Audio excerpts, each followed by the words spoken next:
ძალიან მაგარი სიახლე მაქვს იმ ადამიანებისთვის, ვისაც ენერგეტიკული სასმელები უყვარს. საქართველოს შემოვიდა ახალი ენერგეტიკული სასმელი Tux Napoli, რომელიც ფლობს ხარისხის სერტიფიკატს, ეს არის ევროპაში ნომერ პირველი სასმელი, რაც მთავარი აქვს ძალიან კარგი გემო და კარგი განწყობა და ენერგია გარანტირებულია.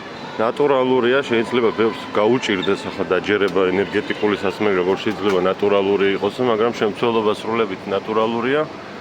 მისი შეძენა შესაძლებელია Goodwill-ში, Fresco-ში, Weimart-ში, ეს არის სოკარის ბენზინგასამართის სადგურები და კიდევ სხვადასხვა მისამართებზე. მე გირჩევთ, რომ არ დალიოთ ეს სხვადასხვა ენერგეტიკული სასმელები, რაც საქართველოში იყიდება, იმიტომ რომ ეგენი არის ყველა შხამი და მავნებელია ჯანმრთელობისთვის და თუ გიყვართ ენერგეტიკული სასმელები, ეს დალიათ, იმიტომ რომ ნატურალურია.